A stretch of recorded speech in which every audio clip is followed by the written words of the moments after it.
Hi అండి, నమస్కారం. పిల్లలకు మనం ఇంట్లోనే హెల్దీగా బిస్కెట్స్ ఎలా ప్రిపేర్ చేయాలో చూద్దాం. దానికోసం 1.5 కప్పు వరకు గోధుమపిండి తీసుకోవాలి.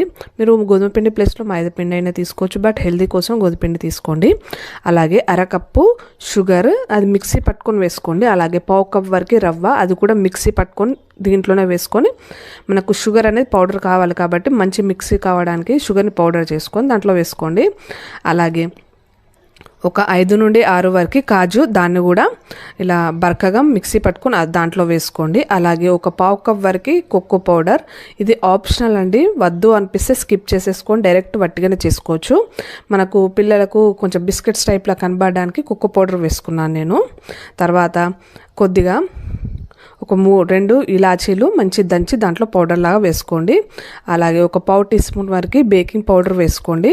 ఇదంతా బాగా కలిసేలాగా బాగా కలుపుకోవాలి. గోధుమ పిండి, కోకో పౌడర్, షుగర్ ఇదంతా బాగా కలుపుకున్నాక దాంట్లో మనకు టేస్టీ పర్పస్ అనేది నెయ్యి వేసుకోవాలి. మీరు బటర్ ఉంటే బటర్ కూడా వేసుకోవచ్చు. నెయ్యి అనేది ఒక 2 టేబుల్ స్పూన్స్ వరకు వేసుకొని ఈ నెయ్యిని పిండికి బాగా కలిసేలాగా బాగా కలుపుకోవాలి.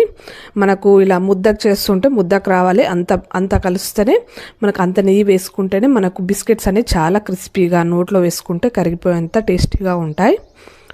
నెక్స్ట్ మనము 1/2 కప్పు వరకు పెరుగు, ఇలా పెరుగు జాలీలో వేసుకొని దాంట్లో వాటర్ అంతా తీసేయాలి. తీసేసి మనకు మిగిలిన పెరుగు దాంట్లో వేసుకొని పిండిలో వేసుకొని బాగా కలుపుకోవాలి. మనకు పెరుగులోని వాటర్ అంతా పోవాలండి జాలీలో వేసుకొని. తర్వాత కొద్దిగా పాలు యాడ్ చేసుకోండి. కావాలంటే పాలు యాడ్ చేసుకుంటూ మనకు చపాతీ పిండి ఎలా కలుపుకుంటామో అలా కలుపుకోవాలి. కాస్త మరీ సాఫ్ట్గా కాకుండా మరీ గట్టిగా కాకుండా మీడియంగా కలుపుకోవాలి. ఇలా కలుపుకున్న పిండిని ఒక 5 నిమిషాలు అలా పక్కన ఉంచండి. తర్వాత మనం చపాతీ ఎలా చేస్తామో అలా చేసుకోవాలి. ఒక 5 నిమిషాల తర్వాత మళ్ళీ పిండిని బాగా కలుపుకొని మంచి రోల్ చేసుకోవాలి. మరీ సన్నగా రోల్ చేసుకోకండి, అలాగే మరి లావుగా కాదు. నేను వీడియోలో చూపించినట్టు రోల్ చేసుకుంటే సరిపోతుంది. ఇలా చేసుకోవాలి. సేమ్ చపాతీ ఎలా రోల్ చేసుకుంటామో అలా చేసుకుంటే సరిపోతుంది. మీ దగ్గర ఎలాంటి కట్టర్స్ ఉన్నా ఆ కట్టర్స్తో రకరకాల షేప్స్తో పిల్లలకు ఇలా కట్ చేసి మనకు బిస్కెట్స్ లాగా చేస్తే సరిపోతుంది. ఇలాంటి షేప్స్ లేకపోతే నార్మల్గా రౌండ్ షేప్ అయినా చేసుకొని ఇలా బిస్కెట్ లాగా చేసుకోవచ్చు. చూసారు కదా, ఇలాంటి రౌండ్ షేప్ క్యాప్స్ ఉంటాయి కదండి, ఏదన్నా మీ దగ్గర ఇలాంటి క్యాప్స్ అయినా అది వాడుకొని దానిపైన మనకు షేప్ రావడానికి ఇలాంటి మనకు పప్పు కవ్వం లాంటివి వాటితో కూడా డెకరేషన్ చేస్తే మంచి డిజైన్ లాగా వస్తుంది. ఇలా చేసి కూడా పెట్టేయచ్చు. రకరకాల షేప్స్తో డిజైన్స్తో మనకు పిల్లలకు షేప్స్ ఇలా నేను రకరకాల షేప్స్ కట్ చేసి పెట్టాను. కొంచెం లావుగా ఉండాలండి, మంచి క్రిస్పీగా ఉంటాయి బిస్కెట్స్. తర్వాత ఆయిల్ అనేది మనకు కాస్త వేడెక్కాక లో టు మీడియం ఫ్లేమ్ మీదనే పెట్టి బిస్కెట్స్ అనేది కాల్చుకోవాలి.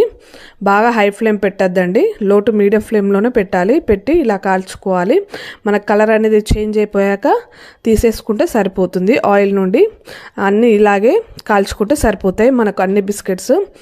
చూసారు కదా, ఇలా అయిపోయాక తీసేసుకోవాలి. మనకు చాలా క్రిస్పీగా ఉంటాయండి, అలాగే టేస్టీగా కూడా ఉంటాయి. మళ్ళీ హెల్దీ కూడా. పిల్లలకి ఇంట్లోనే చేసి పెడుతున్నాం కదా మనం బిస్కెట్స్ అనేవి.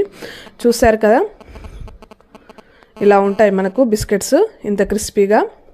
ఇంకేంటి, మీరు కూడా ఒకసారి ట్రై చేస్తారా? ట్రై చేసి ఎలా వచ్చిందో నాకు కామెంట్ చేయండి. అలాగే మీకు నా కుకింగ్ స్టైల్ నచ్చినట్టయితే ప్లీజ్ నా ఛానల్